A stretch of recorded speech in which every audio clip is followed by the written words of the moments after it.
car video.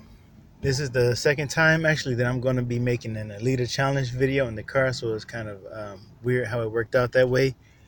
But in this video, I just want to go over some things that happened with the first Alita challenge that might be sort of a setback to the movement, but I refuse to give it up or to change just because some people tried to hijack it. And the second thing, of course, I just wanted to go over exactly what my idea of the Alita challenge is. So as for the first thing, of course, most people probably are aware that let's just say some right wingers, I don't know the guy's name, is Jack something, and I know James Woods got involved too, but I know very little about these people except for maybe James Woods. I know he's an actor, but I know they're conservative, and that's pretty much it. So there's a bunch of, basically one thing they have in common is that they're conservative, and I guess another thing would be that they happen to be mostly Caucasian. So that a lot of people have a problem with that. It's not a big deal to me, but anyway. So these people got involved with the first Alita challenge, but what most people are not aware of is that the first person to come up with the hashtag for Alita challenge, to my knowledge at least, the first person was Gen X Strikes Back, and he's on YouTube. Most of you who watch Alita videos probably know who that is. So he was the first person to actually give the hashtag, make the hashtag real. Before that, we were just on YouTube videos about Alita, like on Odin's movie blog and on Gen X Strikes Back channel and things like that, talking about Alita and saying that we needed to get out, we needed to mobilize, we needed to support this movie. And since International Women's Day was coming up, it only made perfect sense that we would just set that as a date to really get out there and in unison, all together, get out there and support Alita Battle Angel. Of course, there's also the aspect of people saying, well, I'm not going to see Captain Marvel, but I will see Alita. And so maybe their primary motivation was simply to spend their money on something that they didn't believe was against them, or something they didn't believe was offensive to them, or something that they believe was offensive. Whatever. You get what I'm trying to say.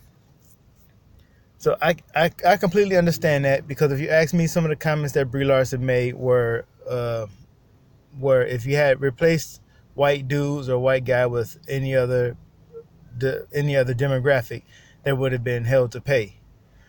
So some people's motivation was mostly tied to that. I understand that, but the thing is, that's their business. If they choose to see one movie instead of another movie, that's their business. There's nothing wrong with that at all.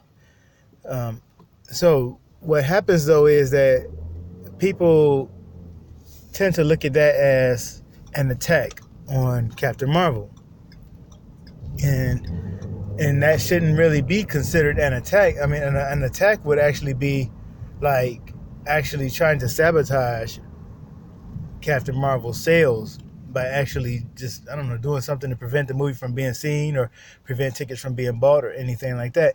But people boycotting or saying, I'm not going to see something, I'm going to see something else. Instead of that, it's not an attack on the movie. It's just simply, you're choosing to spend your money elsewhere, and that's fine.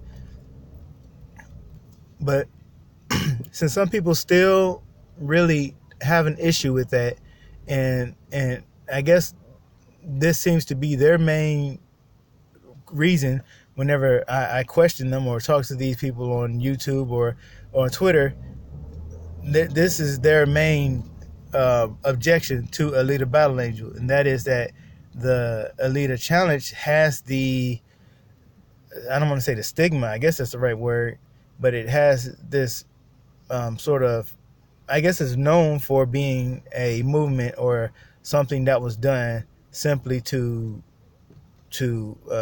protest Captain Marvel, when it wasn't that way, at least not at the beginning. People, high profile people did get involved, and they did arrange a form of a protest, but that is not what the Alita challenge actually was in the beginning.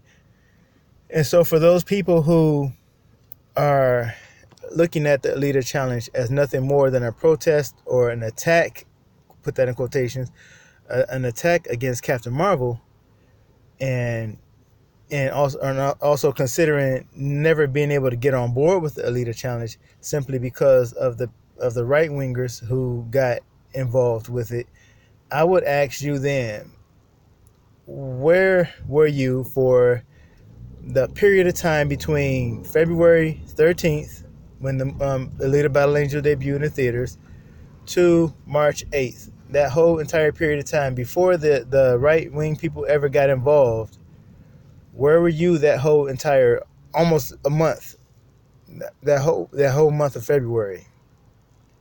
Where was your support then?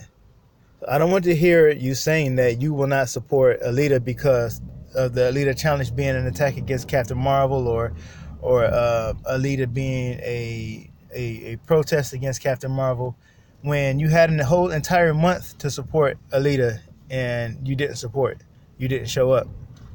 So there's actually, if you wanted to use that excuse from March 8th on, you could probably use that excuse. But the problem is, Alita came out way before that, and it was dying at the movie theaters. It just the box office was drying up. It was,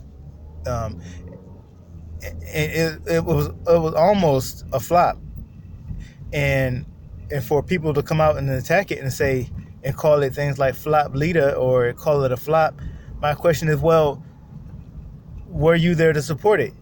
Did you do anything to prevent it from becoming a flop? Because as if you look at the critic, not the critic reviews, but the audience reviews, they are very extremely positive on across the board on nearly every website that you go to. The audience ratings are extremely positive, extremely high, and so that tells you one thing or two things: the movie was good, number one, and number two, the people who actually saw the movie liked the movie. So if there's nothing wrong with the movie and the people who saw the movie liked the movie, then the reason it flopped is not the movie's fault, and it's not the fault of the people who went to see it. It's your fault because you didn't go see the movie. So really, when you criticize Alita for being, or as you say, a flop, you're really just pointing the finger at yourself as the cause of that, and as a person who did not support.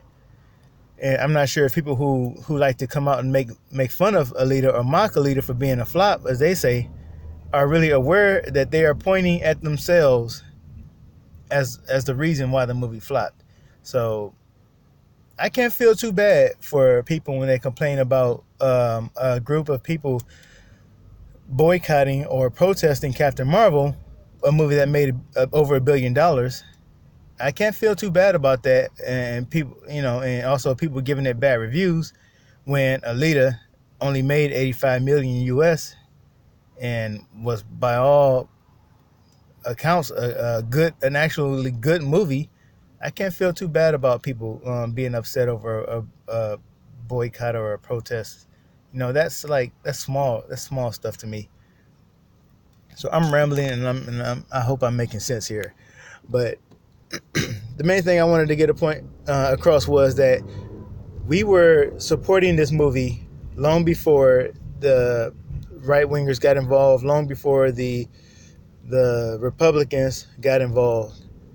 We were there seeing this movie 10, 20, 15. Some people had already seen it 30, 40 times by then.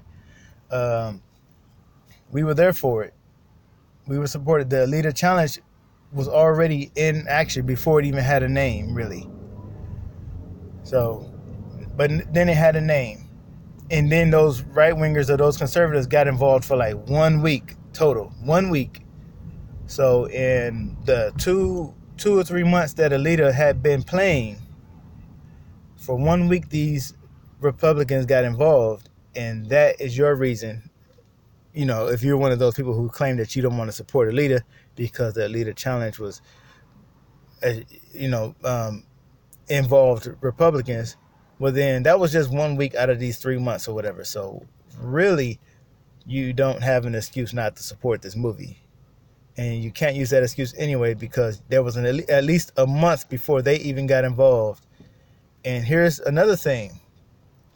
If you had actually showed up to support Alita in that first month, instead of leaving it to dry up and die in the box office, I wanted to use the word flounder, but if you had showed up to support the movie the way you supported Captain Marvel, if at least half of you showed up, at least half of all the people who supported Captain Marvel showed up to support Alita, then there would have been no Alita challenge. I probably should have started off with that. If half of those people had showed up, this movie could have made about 200, maybe even 300 million US.